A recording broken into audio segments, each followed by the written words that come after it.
Pues bienvenida, te damos la más cordial bienvenida, Rosana, a esta sesión de entrevista. Eh, Queremos decirte que, eh, bueno, de mi parte, personalmente, como lo hago con todos los aspirantes, felicitarte por estar en esa etapa ya del procedimiento, eh, haber superado las anteriores pruebas. Yo quiero comentarte que esta sesión de entrevistas tienen como propósito conocerles directamente. Eh, los expedientes pues sí nos dicen cosas, pero no hay como conocer a las y los aspirantes. En ese sentido no es una prueba, no hay preguntas o respuestas que puedan conllevar una corrección o incorrección. De lo que se trata es conocerte. Y en ese sentido, siéntete con la confianza de interrumpirnos, de relajarse, para que si algo no está siendo claro en nuestras preguntas, podamos reformularlas y entonces la comunicación pues sea más efectiva. Como tú recordarás, estas entrevistas están siendo transmitidas por internet en vivo, en apego al principio de máxima publicidad. Sin mayor preámbulo, Rosana, yo quiero preguntarte por qué este interés por ser consejera, viendo de tu currículum que propiamente no provienes de la familia electoral, lo cual no es negativo, simplemente es descriptivo. Has estado más vinculada a lo académico, a una trayectoria administrativa académica y ¿cómo explicarnos esto? ¿Por qué este interés de participar en este proceso? Cuando era niña, en mi familia cuando era tiempo de elecciones, era como una fiesta, ¿no? Mi papá nos hablaba de la importancia de votar, la importancia del voto, y toda la familia salíamos a que mi papá, mi mamá no era mexicana en ese entonces, él era el único que votaba, entonces toda la familia lo acompañaba y era un evento muy alegre, ¿no? Y siento que esa sensación de fiesta, de importancia, de alegría se ha perdido. Y yo justamente que estaba en el área de la educación, creo que es importante como retomar un poco qué es la democracia, qué son las elecciones, la importancia del voto de cada persona y qué significa, aunque sea un solo voto, qué significa para el país, ¿no? Entonces, ese es mi principal interés en haber participado aquí. Pero antes no habías participado en los otros procesos. Había sido, fui observador electoral, un poco para entrar a la cuestión electoral. Yo siempre he querido ser funcionario de casilla, nunca me han insaculado hasta la fecha. Okay. Y cuando vi la oportunidad de ser observador, entonces decidí serlo y fue una experiencia que me encantó.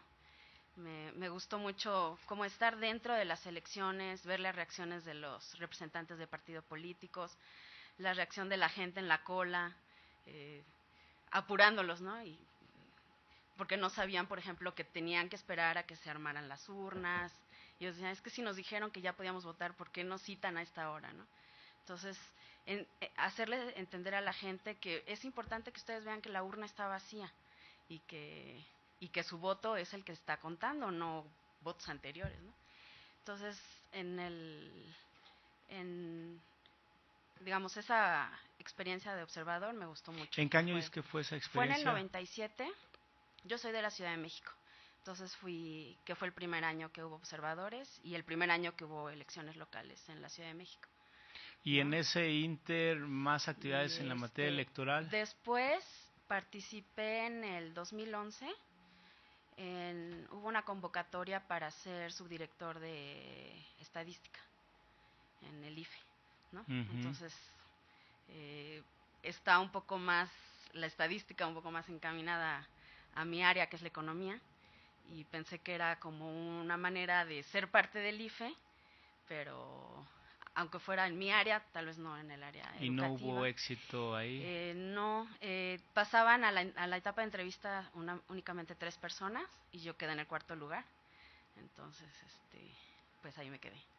Y reconociendo este interés por el tema electoral, tu vocación cívica de querer hacer algo, incidir en los asuntos públicos, concretamente, ¿cómo te imaginas de llegar a ser consejera en tus funciones? Es decir, ¿qué temas te interesarían ya en concreto? Porque no solo es toda esta vertiente de educación cívica y de participación, sino también hay muchos temas técnicos, complejos, con motivo de una reforma 2014 que en Veracruz se va a estrenar en su implementación a nivel local. ¿Has visualizado toda esta faceta de cuestión técnica difícil que conlleva la profesionalización ya de la materia electoral? Sí, bueno, esa parte siento que tal vez en otros ámbitos, pero ya he llevado la parte administrativa, técnica de organizar algo, ¿no? Por Que en este ejemplo, caso, por ejemplo, yo trabajaba en una empresa que organizaba viajes educativos, ¿no? Y a mí me tocaba una parte que venían personas, eran sobre todo de Estados Unidos, adultos mayores, venían a México no solo a conocer México, las pirámides, el ballet folclórico y eso, sino que se organizaban en el viaje en torno a un tema, por ejemplo, la independencia de México.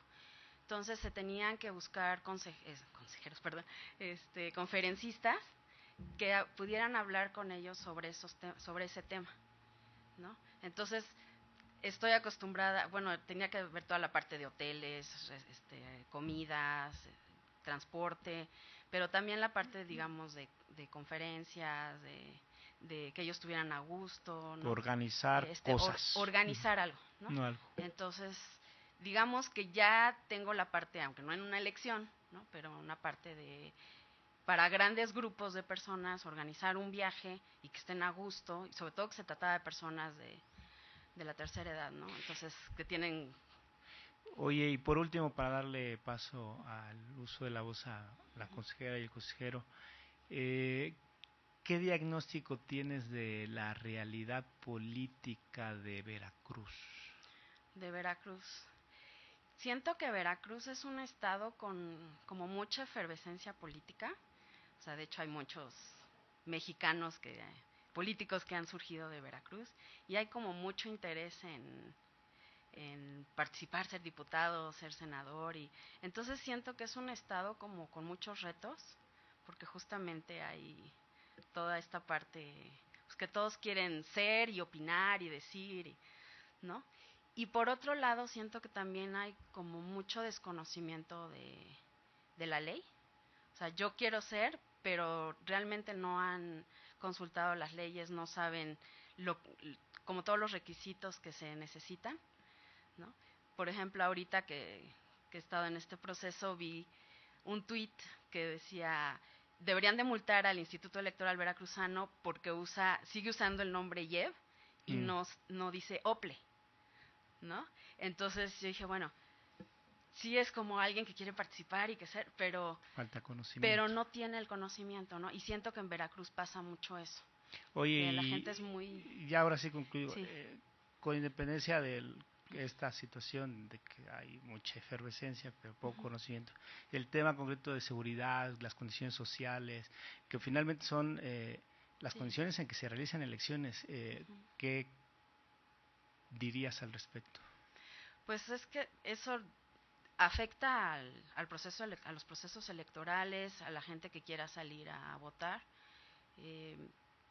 pero digamos que eso hay que hacer coordinación con las personas de seguridad, y eso no compete realmente al INE, ¿no? Pero hay que tomarlo en cuenta, que todos esos factores afectan a las elecciones, ¿no? Desde el hecho, por ejemplo, en esta última elección que hubo muchos asesinatos de candidatos y ese tipo de cuestiones que uno en el INE pues tiene que tomarlo en cuenta, ¿no? Si se puede reemplazar el candidato o en qué situación estamos o saber esa cuestión, pero ya la cuestión de seguridad en sí, pues habría que coordinarse con las autoridades, ¿no? Bien, pues doy el uso de la voz a mis colegas. Bienvenida, Gracias. Rosana. Gracias. Bueno, en común tenemos una formación de economistas, así que se puede ser consejero electoral Siendo economista. siendo economista. Trayectoria es sobre todo en el ámbito privado, aunque también en la docencia. Sí. Y bueno, yo estoy convencido que organizar las elecciones no es precisamente colocar satélites en órbita, y que es algo que se puede aprender, pero sí se necesita tomar decisiones en contextos adversos. Sí. Y eso es lo que hace un consejero electoral. Es un trabajo exigente desde ese punto de vista. Entonces yo quisiera pedirle que nos compartiera alguna experiencia que la haya colocado al borde en términos personales, profesionales, una situación realmente complicada. ¿Cuál fue? ¿Cómo la enfrentó? ¿Qué resultados tuvo? Cuando me fui a vivir a Jalapa y entré a trabajar a la Universidad de Jalapa, entré cuando ya había iniciado el semestre, entré en octubre. Yo me estaba adaptando a la ciudad, no conocía la universidad, no había escuchado de ella antes de llegar allá.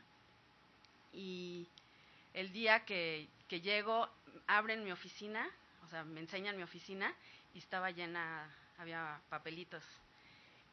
Maestra, ¿qué hago? Maestra, ¿en qué nivel estoy? Maestra, la vine a ver y no estaba, ¿no? Entonces, y estaba conmigo mi jefa y me dijo, mira, ya tienes trabajo. Entonces, en ese momento, yo tenía que empezar semestre, contratar maestros, ver la situación de los alumnos, porque algunos ni siquiera, estaba yo en el Centro de Lenguas Extranjeras. Entonces, algunos no sabían en qué idioma estaban, en qué nivel estaban, dónde les tocaba. Entonces, fue llegar a organizar un semestre, organizar maestros. Yo no conocía a nadie en Jalapa, ¿no? Entonces, buscar maestros de no sabía yo dónde y resolver las dudas a los alumnos. Entonces, lo que hice fue apoyarme mucho en mi jefa. Ella fue muy, muy amable, me ayudó mucho, sobre todo en conocer la universidad, qué se hacía, cómo se hacía. Y en mis compañeros, los jefes de las carreras, que también me explicaron cómo se hacía, cómo se pedía un salón, ¿no? Porque no, digamos, todos esos ya son procedimientos que están establecidos y que yo no conocía, ¿no? Entonces siento que fue una situación como que no tuve una etapa de te vamos a explicar, te vamos a dar un manual, o sea, nada de eso. Fue, llegas un viernes y el lunes se tienen que empezar las clases, ¿no? Entonces, ¿cuántos maestros consiguió contratar? Eran 15 maestros, ¿no? En ese momento se daba inglés y francés y ya después yo aumenté la oferta a italiano y alemán. Entonces, los alumnos concluyeron su semestre. Concluyeron su semestre. Ahí digamos, hubo, por ejemplo, al final del semestre hubo un alumno que me dijo, ya cuando se habían asentado actas de calificaciones, me dijo, es que yo sentí que todo el tiempo la maestra estuvo en contra de mí, por eso me reprobó, ¿no? O sea, resolver ese tipo de problemas. Sabes que con el acta ya sentada, yo ya no puedo hacer ningún cambio, ¿no? Me hubieras dicho. O sea, tuve que enfrentar ese tipo de problemas, ¿no? Tanto con los alumnos como con los maestros. ¿Por qué Rosana decidió dejar el Centro de Lenguas Extranjeras e ir a una consultora, entiendo, de traductores, ¿no? Ajá. Con una persona de allá, una amiga, me propuso que nos uniéramos para crear una empresa de consultoría. Entonces, ella tiene la parte de dar consultoría a maestros sobre la elaboración de planes de clase. Esta otra que da como asesoría de libros de texto, y me dijo que yo hiciera la parte de traducción. Y me pareció un buen proyecto, me llevaba muy bien con ella y pensé que era como una buena oportunidad, ¿no? Más o menos algo relacionado con lo que estaba haciendo y no ha sido, de hecho las traducciones ha sido como la menor cantidad de trabajo. He tenido que hacer cuestiones como, bueno, me han pedido gente que se va a estudiar la maestría al extranjero, entonces les he ayudado a hacer sus cartas, a llenar sus solicitudes, eso. Gente que estudió allá en Estados Unidos el doctorado, que me ha pedido que le revise su tesis doctoral, en la cuestión de inglés, no en lo técnico, ¿no? Y entonces ha sido como otro tipo de cuestiones más que la parte de traductores, ¿no? De esta experiencia en el sector privado, ¿qué habilidades, qué conocimientos, qué ha aprendido usted que ya puede ser útil para su desempeño como consejero electoral? Pues, por ejemplo, cuando trabajaba en Information Mapping, que éramos era un grupo multidisciplinario, pero entre todos trabajábamos, yo creo que me tocó, bueno, pude aprender como a trabajar en equipo y a dialogar. Teníamos un objetivo y teníamos que comentar, obviamente como teníamos diferentes disciplinas, pues, teníamos diferentes puntos de vista. Entonces yo creo que ahí aprendí o me sirvió para poder hacer como trabajo en equipo y saber que cómo discutir, cómo proponer algo para que se aceptara mi punto de vista, o cómo a veces ceder para que se hiciera lo que otra persona decía, ¿no? Pero lo importante siempre tomando en cuenta nuestro objetivo, ¿no? Y por ejemplo en la universidad, que ya no era yo, digamos, parte del grupo, sino yo era la cabeza, es una situación diferente, que como dar órdenes, que la gente las acate, entonces eran como dos cuestiones diferentes que yo creo que pues son necesarias cuando uno está al frente de un equipo, pero también pertenece a un grupo, digamos, de gente homóloga en el mismo puesto y que hay que tomar decisiones, ¿no? Muy bien, muchas gracias. De nada. Rosana, buenos días. Buenos días.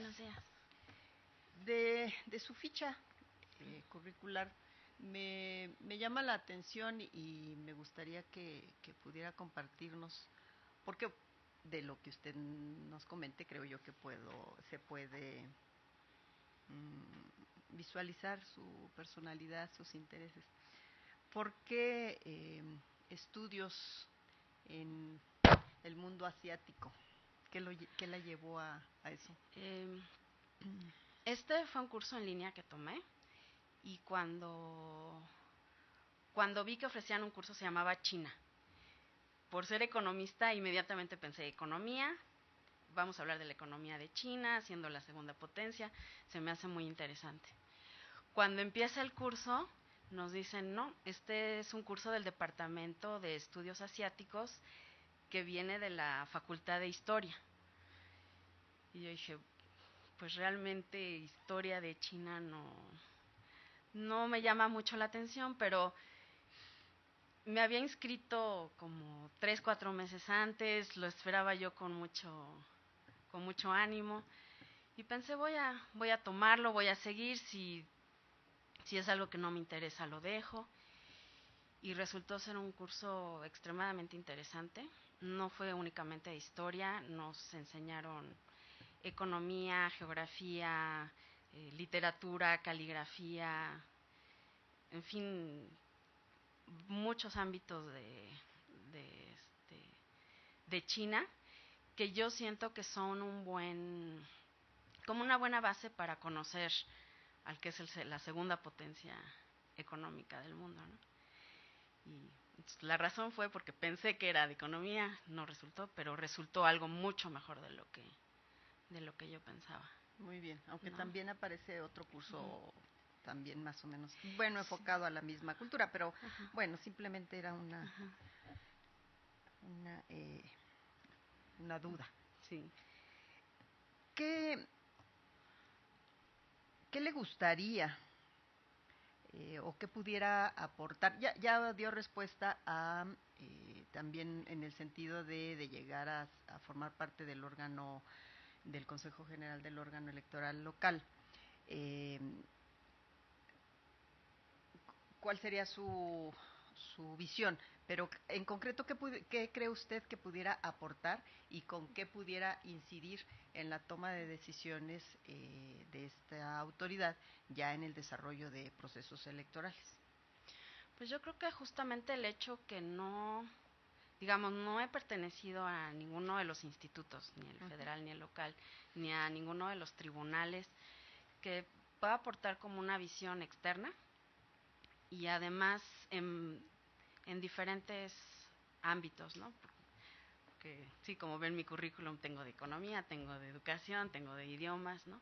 Entonces, que pueda aportar como una visión un poco diferente y tal vez como multifactorial a las situaciones, ¿no?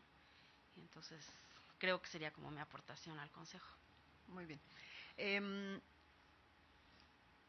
Esta autoridad, en la mayor parte de sus decisiones son de manera colegiada. Sí.